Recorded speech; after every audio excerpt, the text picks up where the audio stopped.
Hi, I'm Fiona Henderson, commercial lawyer, litigator and founder of Argyll Law. Welcome back to The Travelling Lawyer. This video is the second part in our 6-part series filmed on the road across the Nullarbor, where I'm unpacking the most common and costly contract risks I see in business before a contract is signed and how to avoid them. This is Balladonia Homestead, which, as you can see, has seen better days. Heaven knows why you'd want to live out here.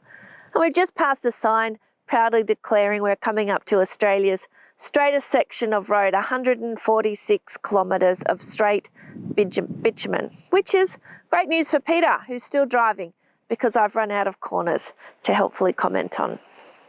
If only business deals were that straightforward. I want to tell you about a case I ran in the Supreme Court of New South Wales a few years ago now. It started with a trade show conversation. No contract yet, no invoice, just a friendly, helpful sales chat. And it ended with weeks of courtroom hearings and millions of dollars in legal costs. Here's what happened.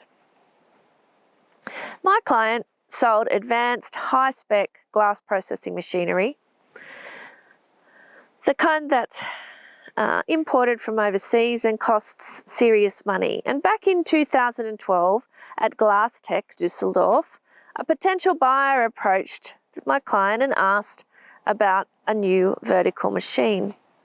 They talked about specs, pricing, features, a classic early stage sales conversation. And my client was careful. He said things like, it depends on your specs. We can't confirm cycle times without knowing what you're producing. We offer training and service, but we need to understand your process. He didn't make any commitments, just commercial curiosity and helpful answers. The buyer didn't move forward because he couldn't afford a new machine. But then a few months later, a second-hand version came up. It had been repossessed. It was very rough condition. It needed work. It needed parts replacing and hadn't been looked after. But of course, that made it a lot more affordable.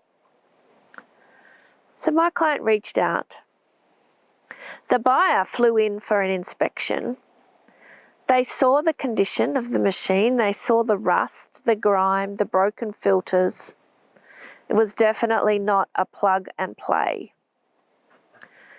But still, during the visit, the buyer asked, will you bring it up to spec? Can it do 50 panels per shift, 3 shifts a day? What's its uptime? What's its downtime? Will your technicians train our team?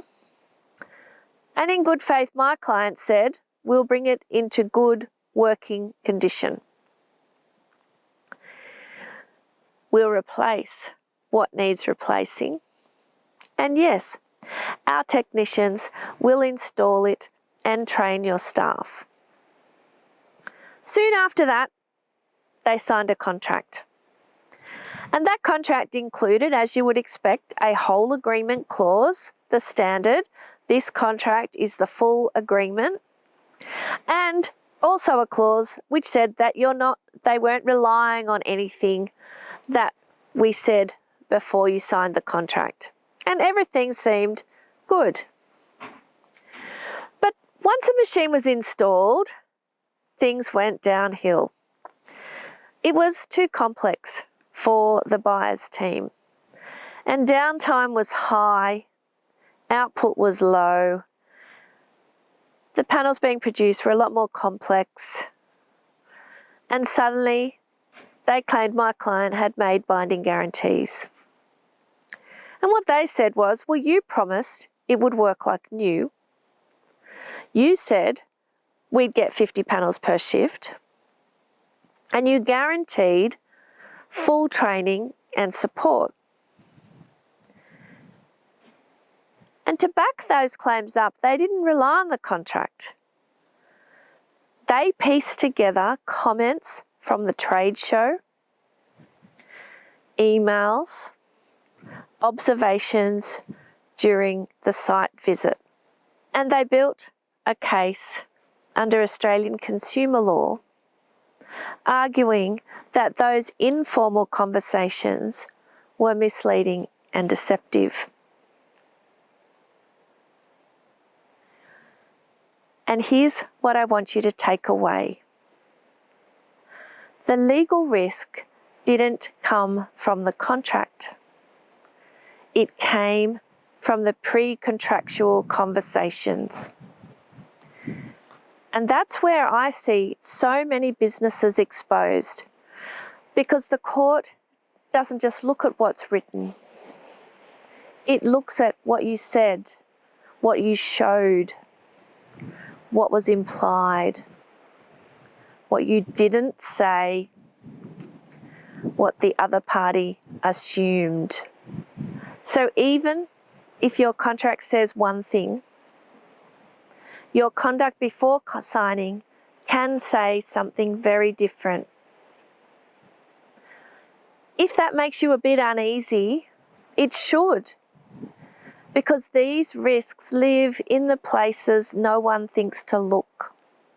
In sales conversations, in your demonstrations, in your inspections, in proposal calls. If your team is in the habit of being commercially helpful, we can help them do that without stepping over the legal line. At Argyll Law, we give businesses simple, practical ways to reduce that risk without killing the deal.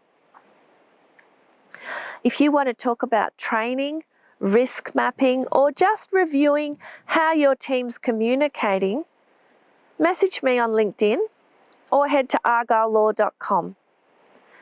In the next video, I'm going to bust a big myth about contracts, because even when they're perfectly drafted, they may not protect you the way you think.